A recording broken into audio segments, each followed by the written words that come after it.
Hello everyone, my name is William Kumar Moses Jr. and today I'm going to talk about singularly optimal randomized leader election.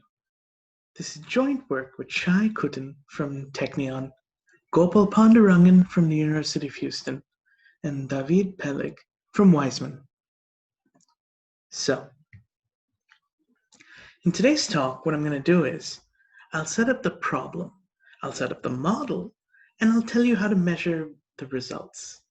And then I'll tell you, why should you even care about any of this? Why stick around for this talk? After I've convinced you, I'm going to take you on a journey as we build step by step until we arrive at the algorithm in our paper. Once all that's done, I'll leave you with a few concluding remarks and some open problems. So let's jump into it. First off, what is leader election? Well, you have a bunch of processors sitting around, and you want one of them to be named the leader. Not only should exactly one of them be the leader, but that guy should be known to all the others. Additionally, once everybody knows, or even once you know that you're not the leader or that you are, the processor, you as a processor, should terminate. Now, let's look a bit more formally at the model. We have n anonymous nodes, or processors. We have a complete graph connecting them. That is, every computer is connected to every other computer. We have the congest model. What that means is there's a restriction on the bandwidth on each edge.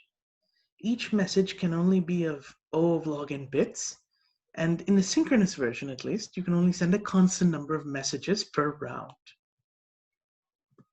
Finally, we have something called adversarial wake-up. What that means is, suppose some nodes are asleep, for example, the two white ones, here and here. How can they be woken up? Well, an adversary can wake up one guy, or a message can be sent. Good. Now, what do we have? We have solutions for both synchronous networks, where messages might flow in unison, in rounds, and we have solutions for an asynchronous network, where some messages might arrive on time, but others might be delayed arbitrarily long by an adversary. So, with all of this in mind, how do we actually measure the quality of our results? Well, we have two metrics. One is time. The time from which the first node, which will be woken up by the adversary, awakes until the algorithm ends. The second metric, over the course of the algorithm, how many messages were sent. We count the total number. Now, in our title, we have the word singularly optimal. The word singularly optimal. What do they mean? It means that our solutions are optimal up to polylog factors for both metric 1 and metric 2. Cool. So now that you know what this is about, why should you care? First off, why should you care about leader election on a complete graph? Well, let's break it down. Why leader election? Well, it's a fundamental problem with numerous applications. And I mean numerous. Why complete graphs? Well, the thing is, there are a lot of connections on the complete graph, and we want to minimize message complexity. To solve leader election quickly while maintaining a minimal message complexity is actually a non-trivial task, and it's fun to see how this works, how this is done. Well, not just fun, but it's interesting from a theoretical standpoint. Furthermore, understanding how to get singularly optimal results on a complete graph can act as a stepping stone to getting results on general graphs, on any arbitrary graph. Finally, something interesting to think about. Any graph any undirected graph. At an abstract enough level, it's going to be complete because there exists a connection from any node to any other node. Great. That's why you should care about the problem. But why should you care about this paper? Well, there are lower bounds for leader election. For messages, it will take omega of n messages, time omega of 1 time. What's been done before? Well, for asynchronous networks, initially, quite a few things have been done. Let's look at it in decreasing order of message complexity. First off, there's a result by Afik and Matthias. They take n times this value divided by this value, and they run in O of log n time. Now, our results, we want high probability bounds. So if you plug that 1 by n here, this message complexity is n squared, log squared n. And the time complexity, it's unclear if it's for under certain assumptions, such as the algorithm does not need to terminate. When the algorithm needs to terminate, it appears that their time complexity is actually O of n. Okay, that sets the stage. N squared log squared n. Can we do better? Well, Karak et al. Said yes. They have message complexity at n log n. They have time complexity at n log n, and their algorithm is deterministic. Afik and Gaffney brought it down even further. While message complexity is the same, they brought time down from n log n to n. Singh brought the time down even more. Now, he gave a parameterized algorithm, but let's substitute that parameter k with the value of log n. He brought time down to n by log n for n log n messages. And it should be pointed out that for deterministic solutions, n log n is the optimal message complexity. It was shown in Afik and Gaffney that n log n is a lower bound on message complexity. So we were not only able to break that using randomness, additionally, we brought the time down from n by log n to O of log squared n. And I should point out, this is singularly optimal because why? Time is perfectly balanced, and messages are perfectly balanced, and time is tight up to polylog factors. But that's not all. We also have results for synchronous networks. Again, Afik and Gaffney coming in, set this parameter C to 2. They say for an n log n message complexity algorithm, they were able to get log n time complexity. Ramanathan improved that by bringing the message complexity down from n log n to n, while keeping the time complexity as is. What we do is we bring the time complexity down even further, out to O of 1. It should be noted that Ramanathan achieved success probability close to 1, but we actually have a high probability bound. And it should be noted that this is in fact tightly singularly optimal because both bounds are tight. So that's why you should care about this paper. But still, that's a paper. You could go read it. Why care about this talk? First off, in this talk, I'm going to give you the intuition for our asynchronous algorithm. Then I'm going to give a brief analysis for both time and memory. Now, how are we going to do this? How will this talk proceed? First, we'll give a simple algorithm. We'll point out what's wrong with it. We'll fix it and repeat this process until we arrive at the final result. Great. Let's jump into it. Now, quickly, just to give you a recap, what are we going to do? We're going to solve leader election in a complete graph for an asynchronous network. And our desire is to come up with a singularly optimal algorithm that solves this leader election with O of n messages and an O of log squared n time. With those two things in mind, let's proceed. So what is a naive algorithm that can be run by every node? Well, recall that this is an anonymous network. So we need some way of differentiating nodes. Now, how can that happen? Well, first off, the adversary will wake up some people, and then these nodes can choose a rank, uniformly random, from 1 to n power 4. What this means is each node will have a unique ID, a stand-in for a unique ID, and those IDs will actually be unique with high probability. Great. As you can see, each one has chosen some ID, and there's an ordering on the IDs. Blue is greater than everyone else. So now that everyone has their own ID, let them broadcast it. Now, how do we decide to choose exactly one leader? Well, once you receive a message, say you're node U, and you receive a message from some other node V, they tell you their rank. If they have a higher rank than you, okay, they win this game.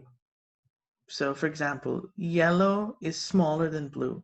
Yellow received blue's message, and blue is better than yellow, so yellow says, okay, you may pass. But for the others, when they're not better than you, tell them, no, retire. So in that way, you generate replies, and replies are received. And if you've received proceed from all your neighbors, you may pass. So even if you just have one failure, you cannot be the leader. And this will and exactly one person will be the leader, because with high probability, there will be a total ordering on the ranks. And so there will, for every other node here, there will always exist one node that's better than him. And this is a complete network, so they'll always ask this better guy and get rejected. So this guy, Blue, he's now the leader, and he'll broadcast as such. I am the leader. And the thing is, recall we want termination. So how do we deal with that? Well, once somebody broadcasts, I am the leader, or once you receive such a message, then you terminate. That's it. Great. This is a naive algorithm. It seems like it works. But what is the problem here? Well,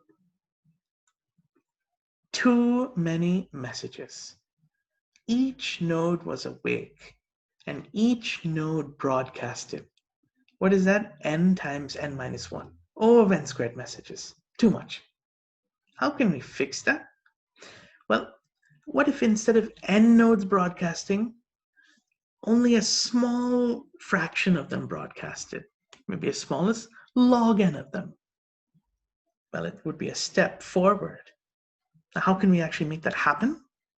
Well, first the adversary wakes people up, but then each person who's woken up will flip a coin with probability log n by n, so that only log n of them will actually be able to proceed.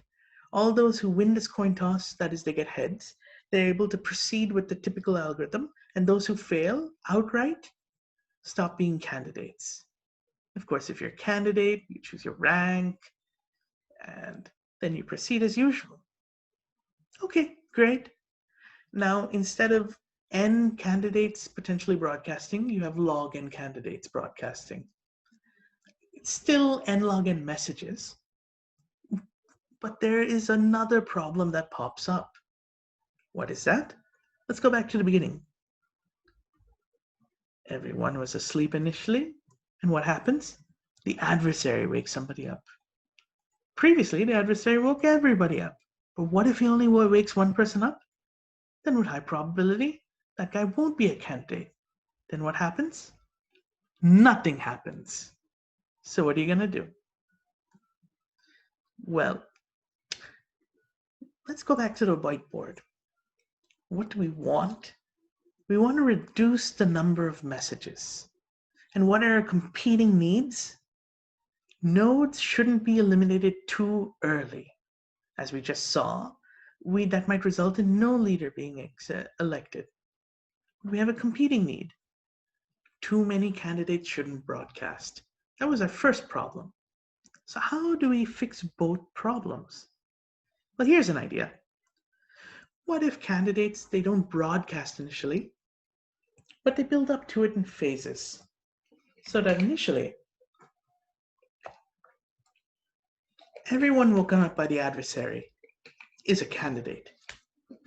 And candidates, they proceed phase by phase, and a fraction of them get eliminated bit by bit by bit, until at last only one is left, and that one can broadcast. Then, as you will see, we will actually arrive at the final solution, this algorithm that we want, that works as we want. But let's actually see how this looks at a high level. First off, nodes are woken up. If they're woken up by a message, then the candidate will be eliminated. That node will be eliminated from candidacy. Why? Because if you're woken up by a message, it means somebody else is already a candidate. So if you're woken up by an adversary, then you can choose a rank and proceed to these phases. Now, we'll have these candidates use something called referees, which are just intermediary nodes to decide between candidacy of multiple candidates. And we'll have these candidates proceed through several phases, login phases. Bit by bit, a fraction of the candidates will be culled down until at last one candidate remains that survived all the phases. And once he survives, he'll broadcast, "I am the leader." And of course, you need termination. So once a node broadcasts that or hears such a message, it terminates. Great. This is a high-level view. Let's dig down. How do these phases work? So in phase I, a candidate chooses O of 2 power I referees uniformly at random, and he asks them to proceed. So here, as you see, here's a candidate, and he chooses 2 power I, phase 1, so let's say 2. Referees uniformly at random and says, tell me if I can proceed. Now, each referee decides if this guy is the best candidate they've seen so far. We'll get into what best means a little later. But if he is the best, then they'll say, yeah, sure, proceed. If not, eliminate. And the candidate, once he receives yeses from all of his chosen referees, he can move to the next phase. If he receives even one no, then the candidate is out of contention. Cool. Let's look a little deeper into this referee and elimination procedure. First, as I mentioned, a referee tells the candidate to proceed if and only if the candidate is the best seen so far. What does best mean? It means that, is this candidate the guy with the highest phase? The thing is, if the referee has seen another guy with an equally high phase, then ties are broken using the ranks. Now, let's actually look at what happens, because it's not so simple. First of all, let's say blue is a candidate, green is a referee, and blue says, blue chooses green in some phase.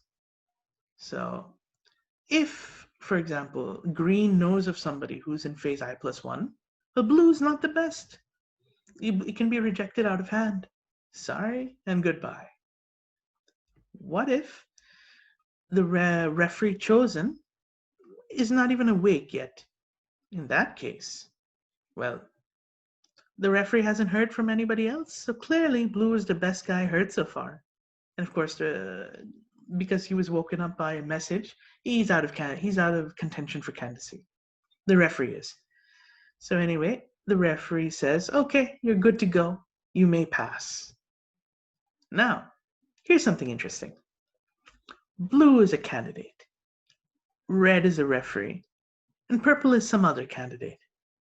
Blue asks red, can I proceed? Now the thing is, red actually knows that purple is its previous best, but blue looks like a better candidate. Now, here's the thing. Red cannot outright tell blue to move on because it could be the case that purple has progressed to a better phase and just never informed red. So red's like, this is too much work. I don't know. I'm going to tell somebody else to decide. Who am I going to tell? I'm going to go tell my previously best known candidate. I'm going to tell purple, deal with this. Purple will look and see, blue. Is he better than me or not? If he is, well, I will forfeit my candidature. And I'll send a message back to the referee saying that dude may pass. The referee will get this message, update its internal logs, and tell blue, okay, move on. It could also happen that purple has moved on to the next phase, in which case, or even a much higher phase than blue, in which case, blue should not pass. So purple will say, sorry, tough luck. Red will get that, update its values. It'll update its information about purple because now purple has actually moved to a higher phase. And then it'll send a message to blue saying, tough luck, you die. Great. With this, the algorithm is done. Now, let's move on to the analysis. What did this algorithm achieve? Well, it solves leader election with high probability, and it takes O of n messages with high probability, and it takes log squared n time with high probability. Now, due to time, or rather lack of it, I'm not going to go into the analysis, but I will give you the intuition. For message complexity, what do we show? Through the analysis, we say that the number of candidates that could reach a phase I is limited to O of n by 4 power I with high probability. And what happens for each of these candidates? A candidate in phase I generates 2 power I messages. What does that mean? That means that the total number of messages generated by candidates for a given phase is n by 2 power I. So what happens? The total number of messages generated will be O of n plus n by 2 plus n by 4 plus so on, which is pretty much just O of n messages with high probability. This is what the candidates generate. We also show that the referees don't generate too many more messages. So altogether, we have O of n messages. Great, that's message complexity. What about time? Well, time, it's interesting. I would strongly urge you to look at the paper because what we do there is kind of neat. Take any execution of the algorithm and look at who's eventually chosen the leader. Mark the time at which that guy woke up as the time the eventual leader was woken up. Now, across any possible execution of the algorithm, we show that the time from the beginning of the algorithm until the time this eventual leader is woken up is bounded by O of log squared n with high probability. To give you an intuition of why this might happen, why we might take so much time, it's because newly woken up nodes might retire already awake nodes. And I like the analysis. I strongly urge you to look at the paper to see why this is the case. And because we use ranks chosen uniformly at random, we're able to keep this time down. If nodes were given IDs prior to the start of the algorithm and those IDs were used, the adversary could set things up so that it actually takes O of n time. Okay, so this is the time until the eventual leader is woken up. Once he wakes up, it takes an additional O of log n time until leader election is done. What's the intuition there? Well, there are O of log n phases, and we show that each phase, it just takes O of 1 time.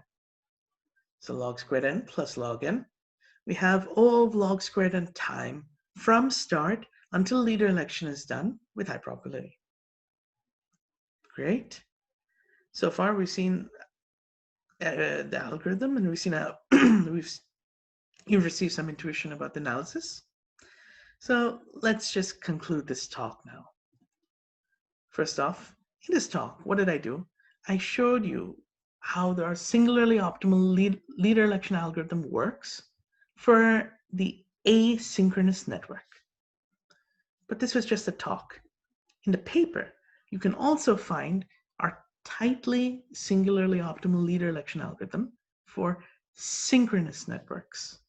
So there's always a reason to read the paper. Now, what is there? What's left to do? Well, we took log squared n time for our asynchronous algorithm. Can we reduce it? Can we reduce it all the way down to O of 1 time? Well, we're not sure, but we have made some progress, and we believe we can reduce it to O of log n time. 2, what we gave was a randomized algorithm, but can we get a singularly optimal deterministic leader election algorithm for asynchronous networks? For deterministic leader election algorithms for async networks, we know that messages, the lower bound on messages should be n log n, but we are not clear about the time. It is definitely sub n, but we don't know how low you can go. Finally, can we derive a singularly optimal leader election algorithm for general graphs? And of course, asynchronous networks. The thing is, yes, we can. We have some progress, actually. In fact, we have an algorithm that we believe works. So, yay. So with that, I want to wrap up this talk. But no talk is complete without a few slides on references and image attribution. So bear with me for 10 more seconds. Some references, some more references, and yet more. And of course, if you're watching this on YouTube, you can just pause and look at them. And of course, much thanks to these people who make images and put them online and release them under nice Creative Commons licenses. Much appreciation for that. So with that, I conclude. Thank you.